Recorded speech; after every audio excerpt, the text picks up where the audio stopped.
this session today on how to get more clients for your safety or facility services business.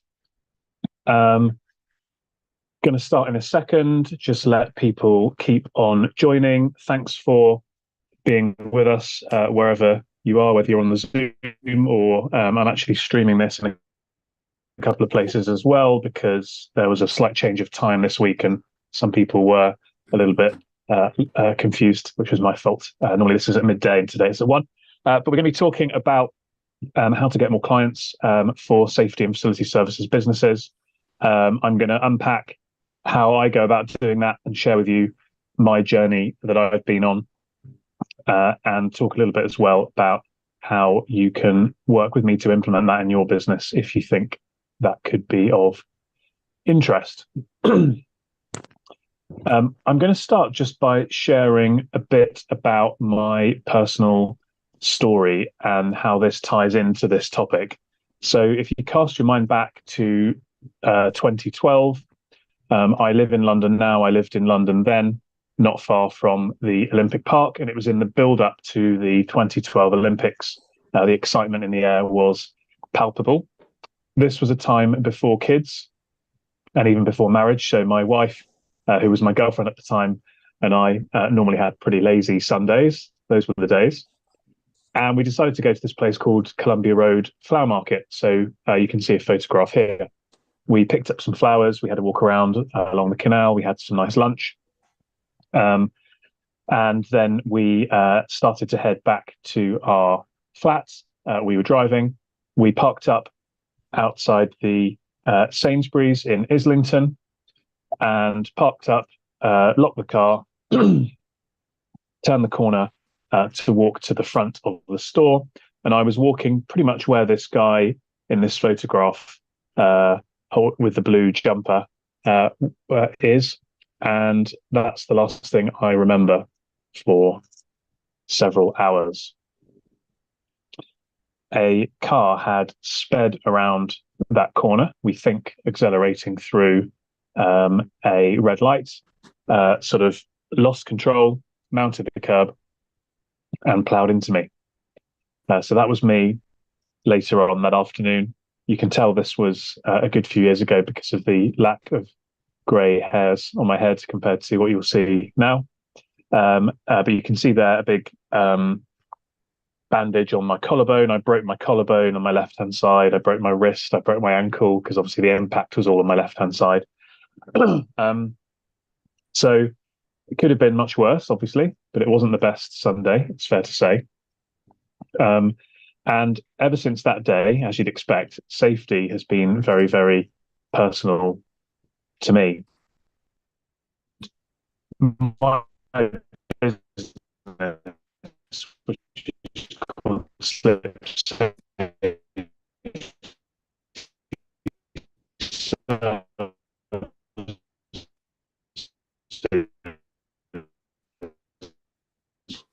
we do just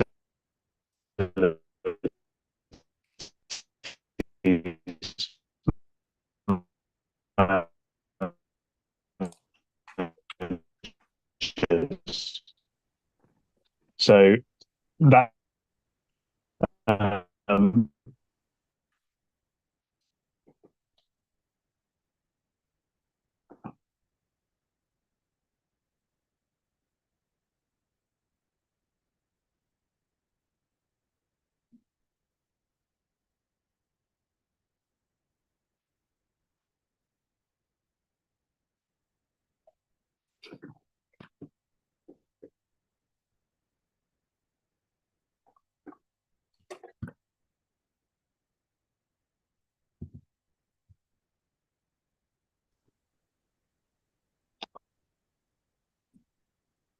I'm back. Sorry about that, guys.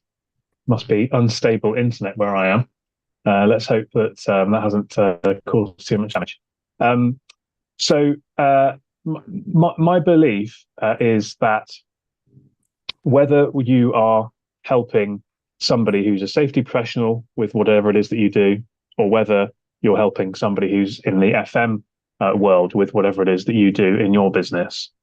Growing your business, growing my business, growing our businesses is helping us to save the world. Because if you look at the UN Sustainable Development Goals, which are here on the screen, and if you really start digging into these and thinking about it, the delivery and the driving of these outcomes, a lot of it is related to what safety and facility services people do.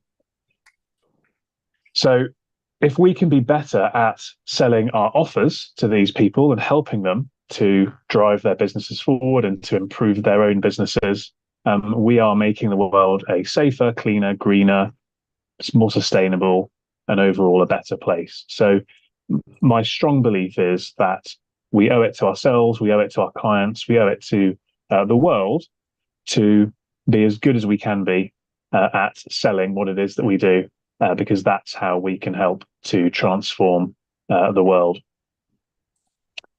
And the converse of that is kind of what I see as the reality most of the time, which is that most of the businesses that operate in this field are not particularly good at generating interest, leads, and sales, and therefore they're not fulfilling their potential.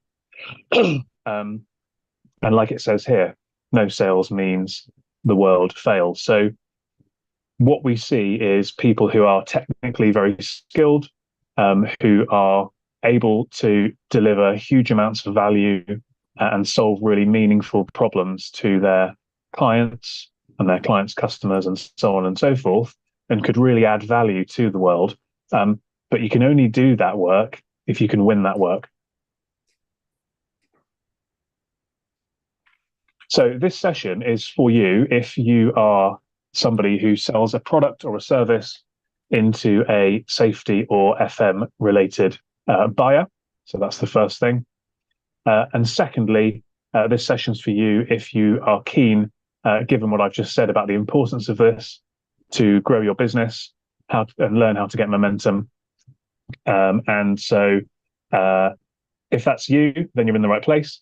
If that isn't you, then feel free to stick with us, but it might not be the most targeted and tailored content for you. Just so I know everyone's awake, let me know in the chat, how important is it for you to grow your business, to generate more interest, leads, sales, and clients? Give me a score out of 10.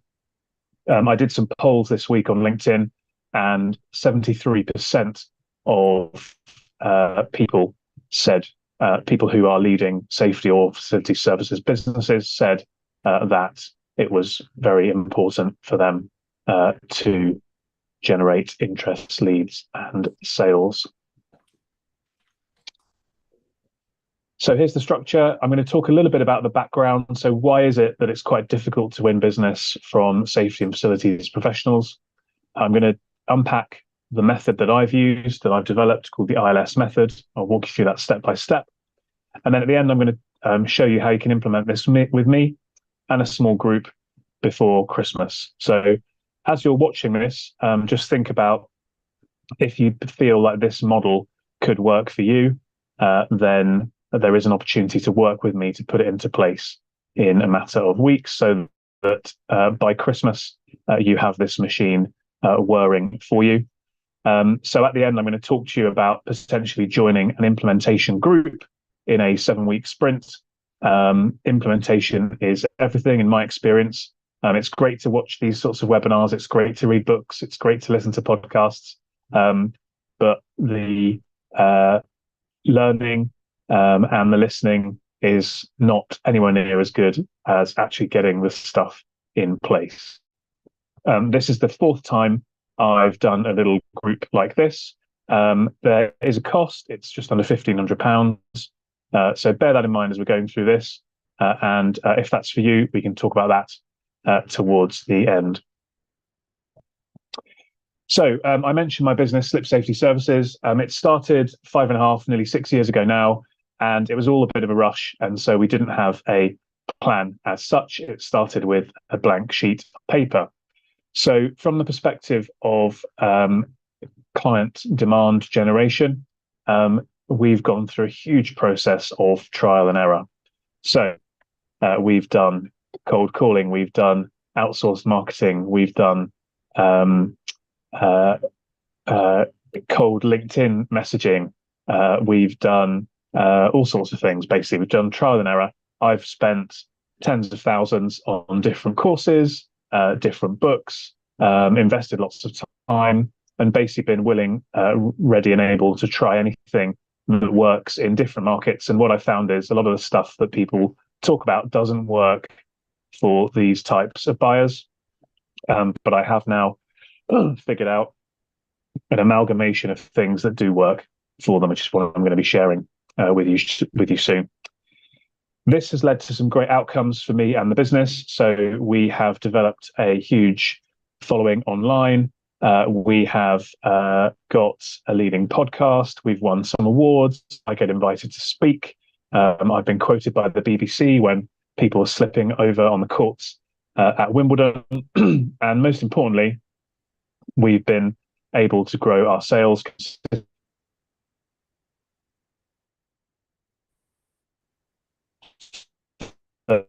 30% year after year after year.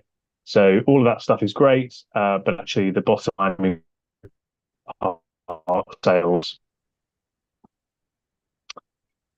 Now, my experience is there are three key challenges that you might be facing, and certainly I've experienced when it comes to your type of business. I've got a stable internet connection against fingers crossed this time, and how you can help them.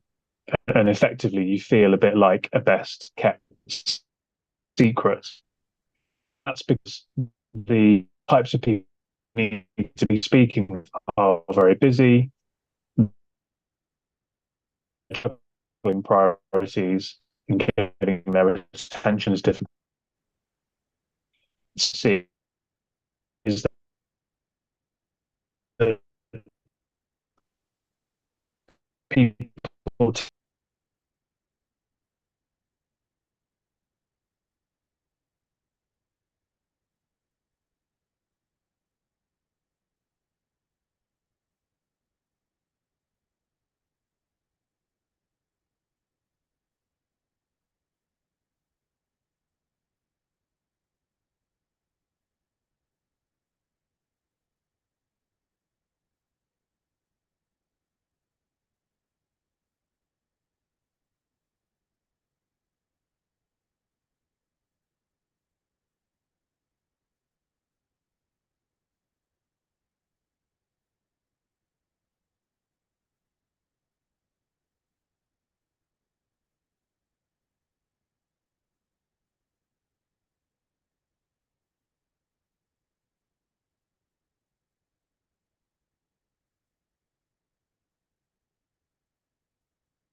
apologies, guys. This is really annoying. What I've done is I've just put it onto my phone, so hopefully uh, we can keep uh, the internet going by using my phone hotspot. Do apologise. I'm somewhere with very good internet, but it is crashing disappointingly. Okay, so the challenges that I've experienced and that I see people facing are, firstly, your prospects don't know who you are, so you're kind of like the best kept secret. Secondly, there's no consistent method of starting, developing, and closing conversations. And the types of businesses, the types of problems that we're solving for these prospects who are safety or facility services professionals are the sorts of products or services where we need to have conversations. We're not sticking up a landing page and selling something online. Typically, we need to have a conversation with people.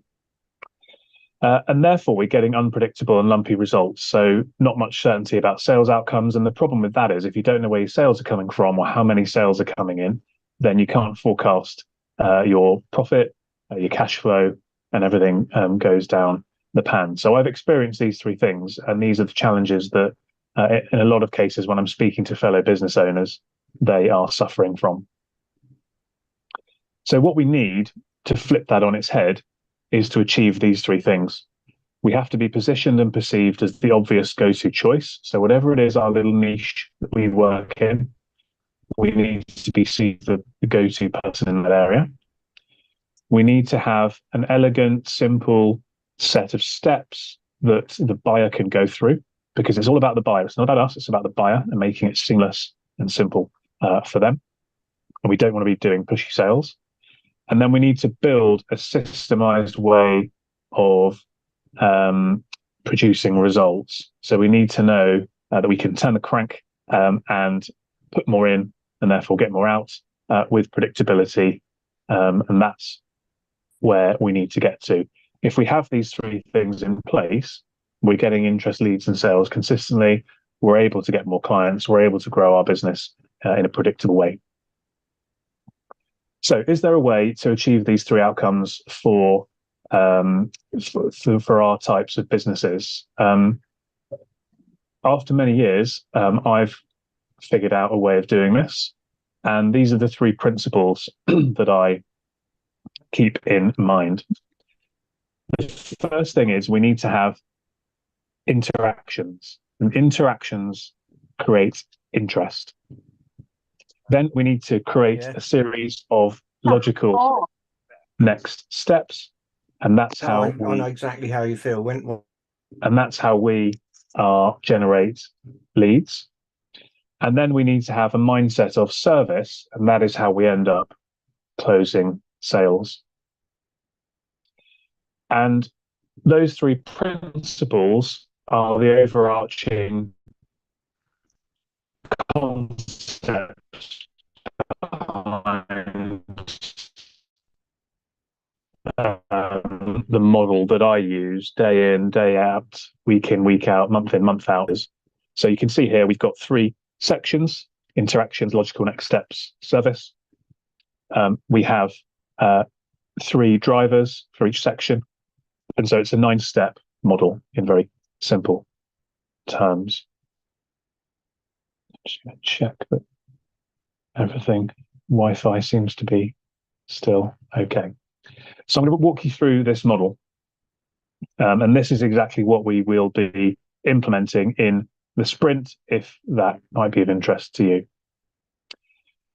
So the first thing is, how do we get interest? And this is all about capturing attention. So everything is downstream from attention. If we don't have the attention of the right sorts of people, they're never going to know who we are, and they're never going to be able to buy from us. And interactions is what we're after here, because interactions create interest. First thing we need to think about is profile, and this splits into two. The first part is who.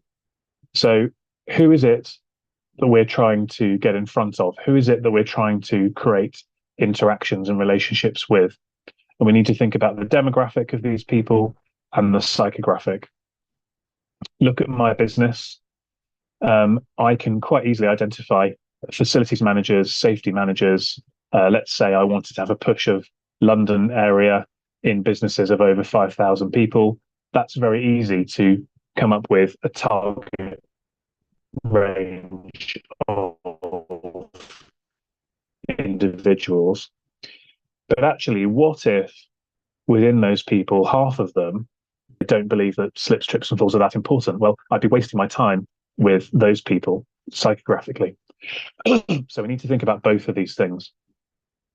And then the second part of profile is ensuring that you are showing up as the obvious choice. And we can do this in a number of ways. A lot of what I do, and I'm going to share with you some of the results in terms of the numbers later, is focused on LinkedIn. So there's a lot we can do on LinkedIn, but it's not just LinkedIn. It's about where we're showing up in all sorts of different places and how we can be seen as the obvious choice. Let me know in the chat, which of these are you good at already?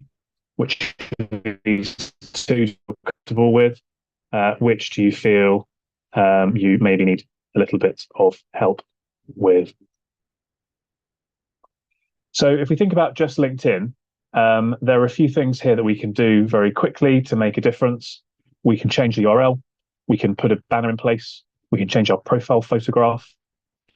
We can change our headline.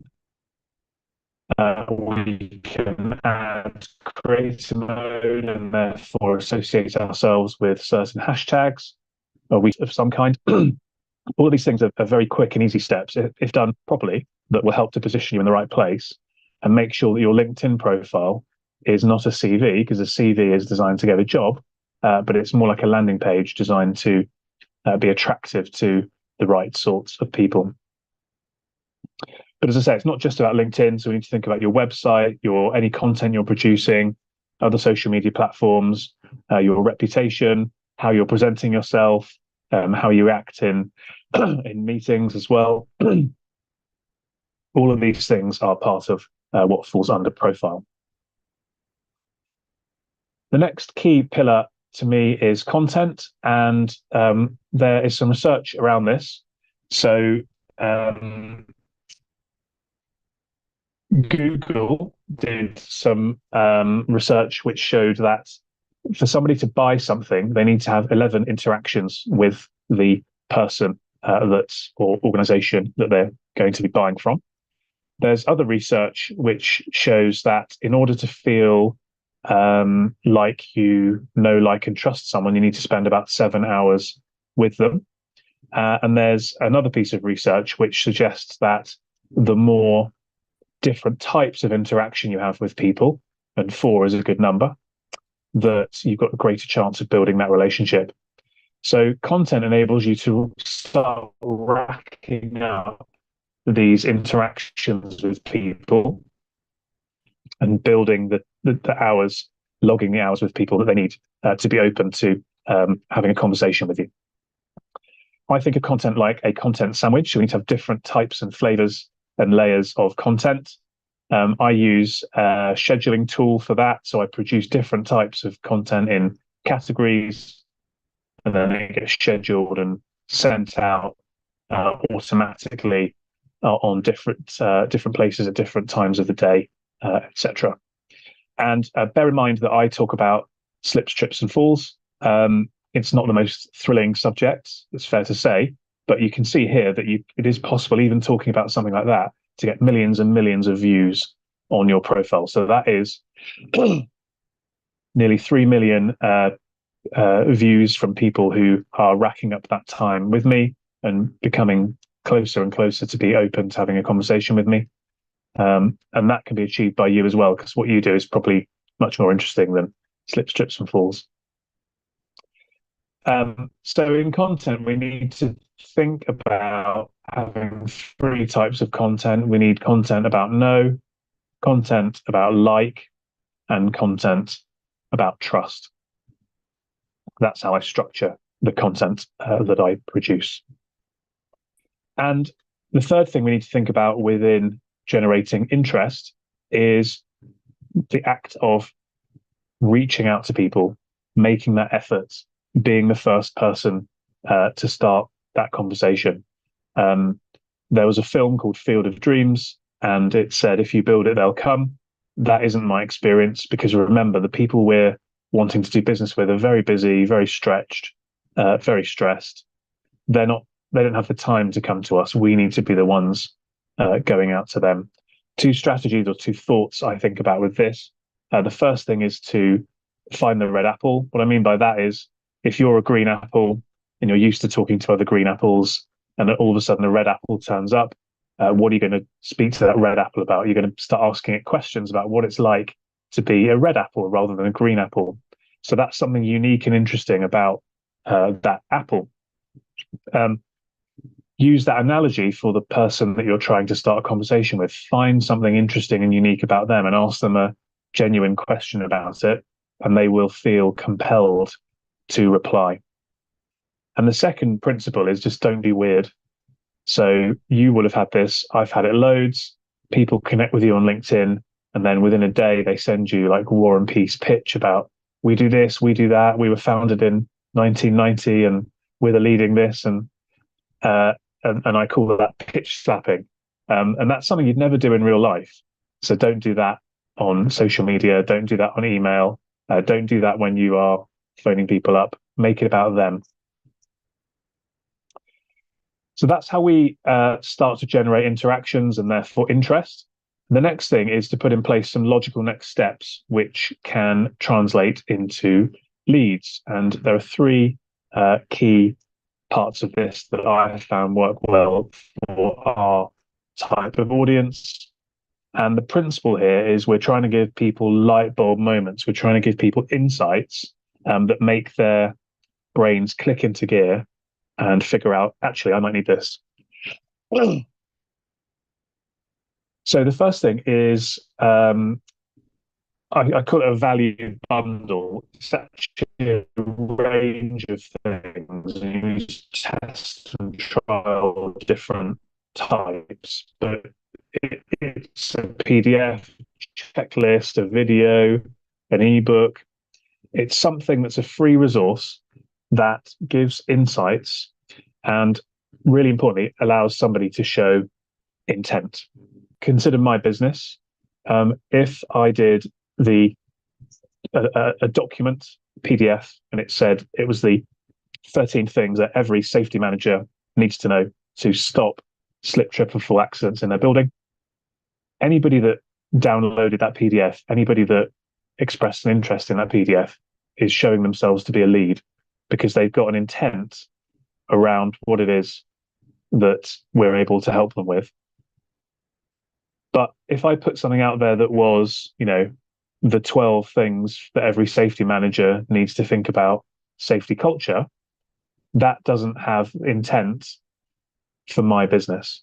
So that could be a good piece of content to put out there to raise awareness about you, but that doesn't have that intent. So we need to think about how we can build intent into this. And again, as we're doing the implementation sprint, I have different templates and concept generators and ideas of how we can do this for your business. The next one is events. There's a picture of a mirror because everybody here today has attended an event, and that proves the point that events are good, logical next steps. It's very low commitment for the person attending the event, but you can give them a lot of value in return. And for you, you can build relationships at scale. So rather than spending 1 hour with each of you, I'm spending 1 hour and amplifying that effect across all of you. And it might sound intimidating to do events. The best events to start with are just very simple Q&A sessions. You don't need to prepare anything. It's just a Zoom and you do a Q&A session. I did one. This was in November last year, about a year ago. And you can see here 32 people registered. You don't always get all of them turning up. You normally get about 50 to 60% turning up. But all of those people have expressed an interest. They've all put their hand up and said, yeah, I'm a lead. I've got a potential interest in solving slips, trips, and falls. And therefore, we can follow those people up. And you can run a Q&A session like this weekly. You can pile people into it. And, don't expect to get hundreds of people, but 5, 6, 7, 10, 15, 20 people, whatever it might be. If you can get somebody spending 45 minutes with you on Zoom, where you can answer questions and show your expertise about whatever it is that you do you think after spending 45 minutes with you, answering those sorts of questions, they're going to be more or less likely to eventually become a customer? They are absolutely much, much, much more likely to eventually become a customer. So events are a really, really good strategy. And then the third one that I love is a diagnostic.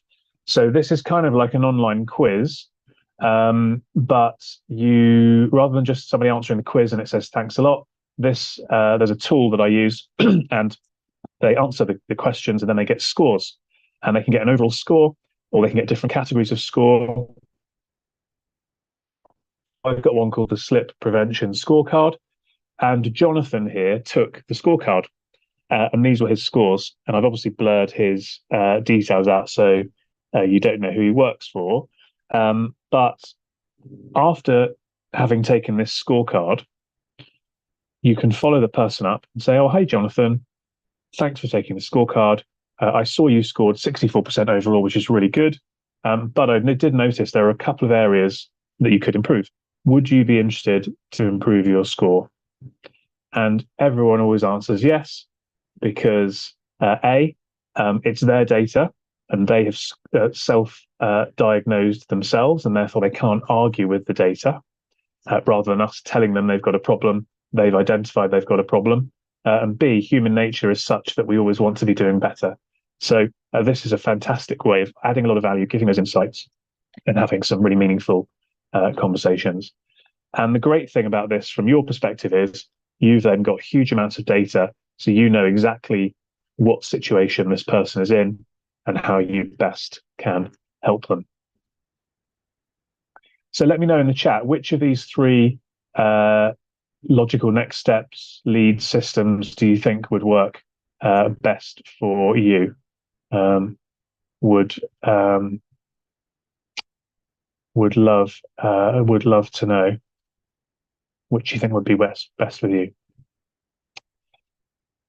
And the third thing is, once we've got people to that point and they have put their hand up and said, yeah, I could well be a lead for your business, we then need to move into this place of service, generating us eventually the sale.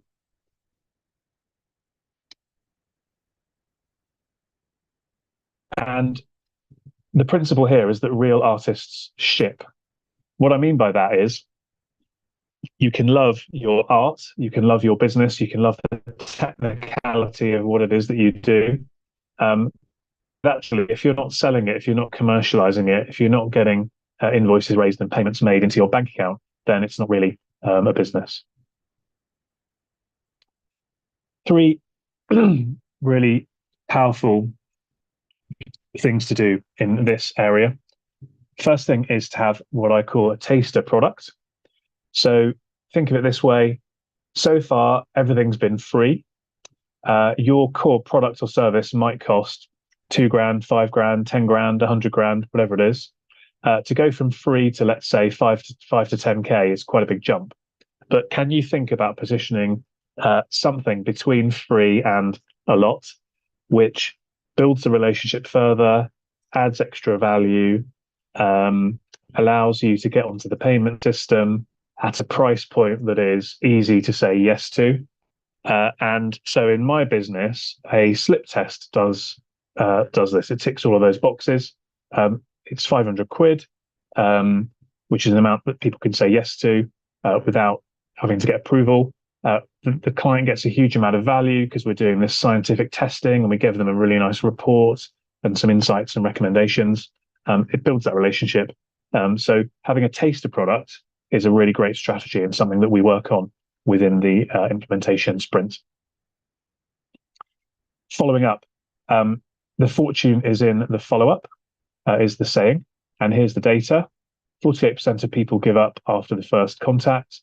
25% of people give up after the second contact, but 80% of sales are made after 5 or more contacts. So we do need to be following up. You owe it to yourself to do it, and you owe it to the lead to do it, because if they've invested the time in you and they've gone through one of those logical next steps and raise their hand as a lead, you owe it to them to help them and to follow up. On LinkedIn, there are some great things you can do in terms of follow-ups. You can do video messages, voice messages. There's lots of cool stuff that we can do. And then we need to be asking for the sale. So somebody I know coined this phrase, which I love, which is that we've got to avoid ABS breaking. It's a curious phenomenon, which is very common in the UK, less common in America. Which is ABS braking, which is anything but sales. And that's putting the handbrake on your business. So we need to have the confidence to ask for the sale, make an offer, and try and get the deal closed. But we've got to remember that if we're speaking to the right people, remembering right back to the start of the model, if we've generated conversations and interactions with them, if they've moved through these logical next steps and raised their hand as a lead, if we've added some extra value with a taster product, if we followed them up elegantly, then we're not going into hard sales mode. We should be leading the horse to water. So we shouldn't be scared of trying to close the sale either.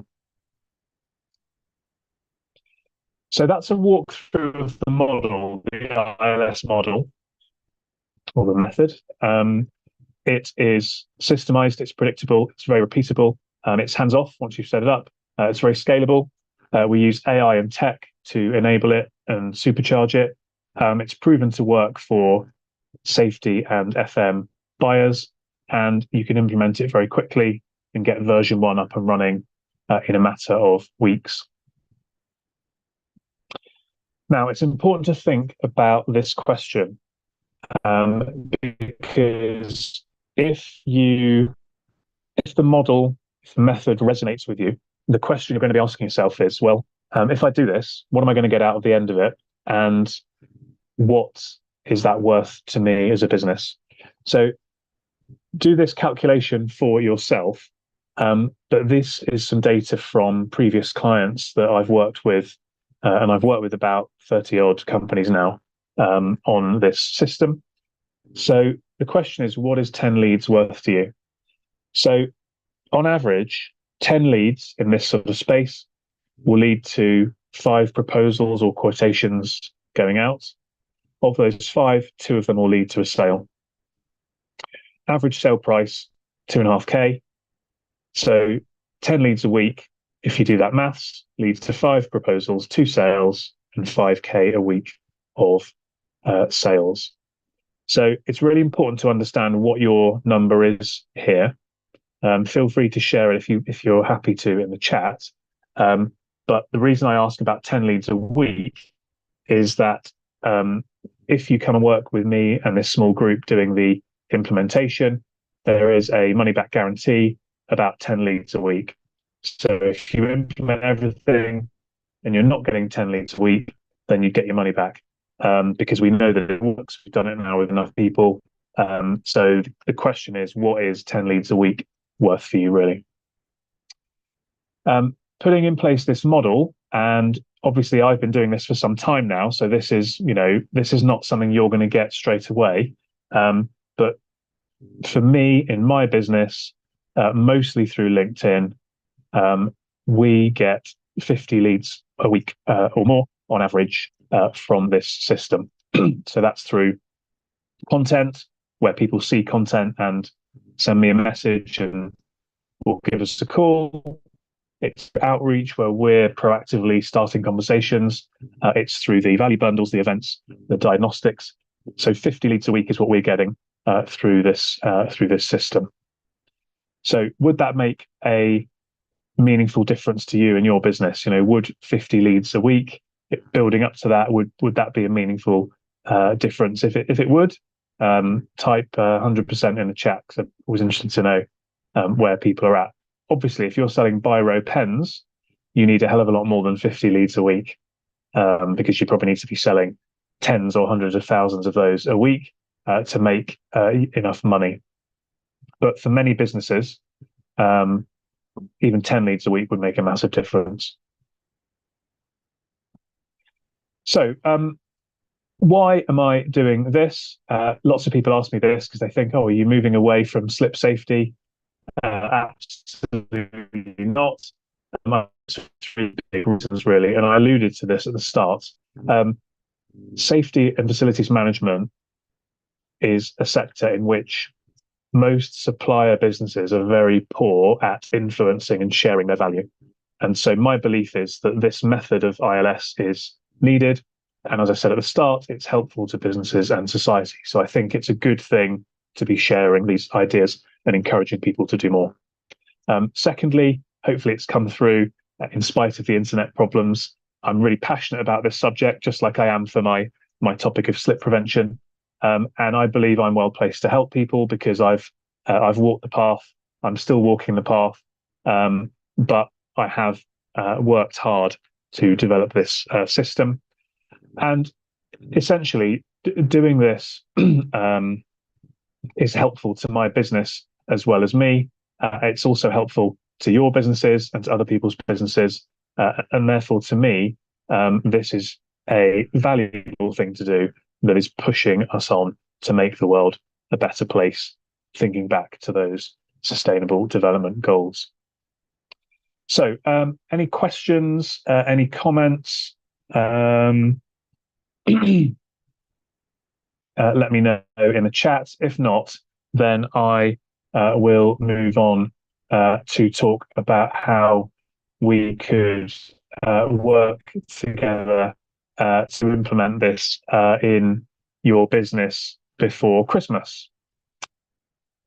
So I mentioned at the start that I have an implementation sprint, and how it works is it's a 7-week, pretty intensive course whereby we meet up twice a week on Zoom, and we run through that whole ILS model and we implement it on the calls, including Q&A, hot seats, and so on and so forth. So you have your own version of ILS in your business, and it's up and running at the end of the 7 weeks. We share all the best practices, the templates, the software, the AI, and all this other stuff. And we help each other out. We leverage each other's networks and support each other on the journey. This is the kind of schedule / curriculum. It's starting in a couple of weeks. We do, as you can see on the left, a welcome session, and we do all of the tech stuff, and we talk about having the right energy for this sprint ahead. Then we do a session on profile, content outreach. Then we do a recap, review, iterate, and improve session with Q&As and me helping facilitate getting things better. And then we kind of go on from there. So in each of the sessions, we do a deep dive into those 9 drivers and go into a lot more detail than I've shared, obviously, today. I share exactly what I do step by step, and then I help you to basically copy that, but obviously tweak it for what it is that you do, because your business is not the same as my business, but the principles and the templates and the strategies are, in my experience, because I've done it with a number of clients already, applicable to your business if you are selling something into safety or FM. And so by the end of the 7 weeks, you've got the system up and running as version 1, and then you can obviously keep improving it and iterating it over time. Here's a couple of testimonials from people that have done this process with me before. Satish is in safety. He does hand-on vibration and acoustic safety.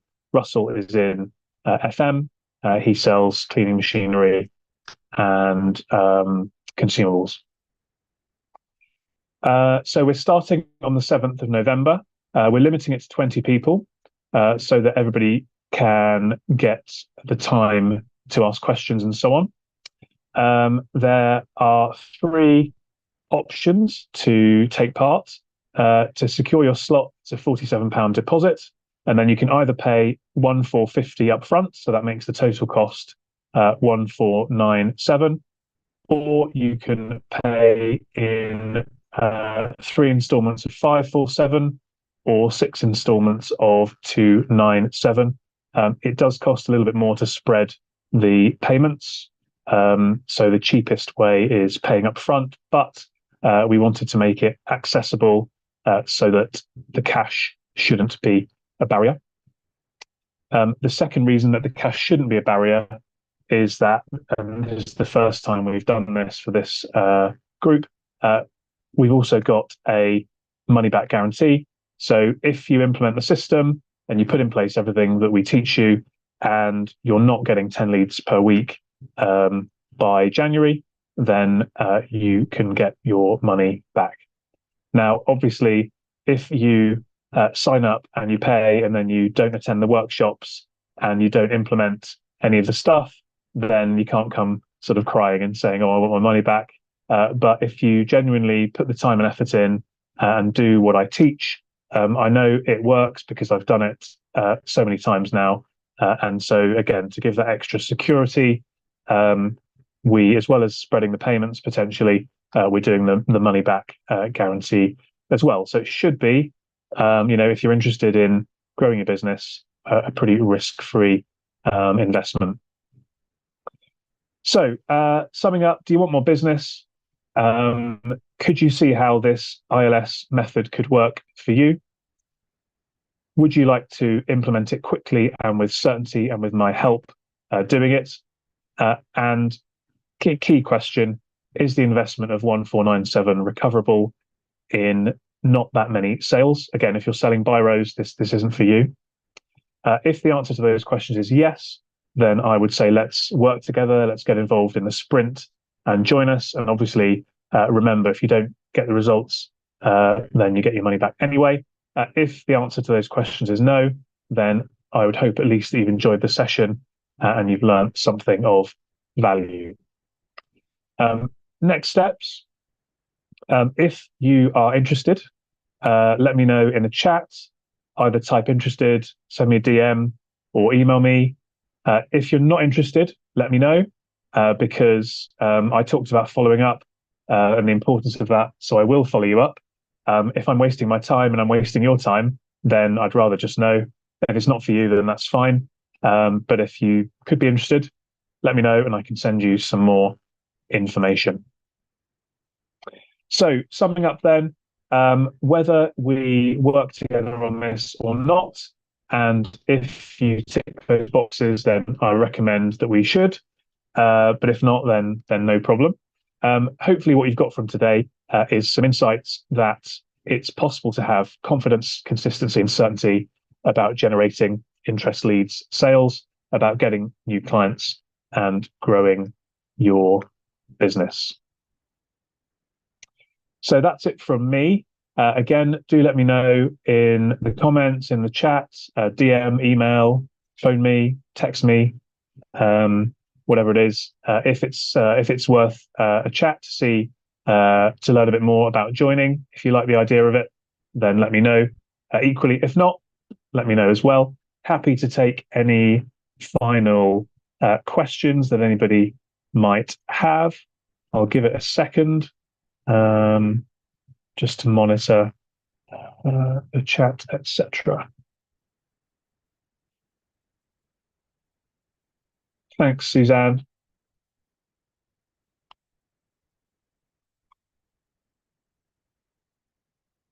Thanks, everybody. Appreciate the comments. Yeah, Liam, I'll give you a buzz. Thank you.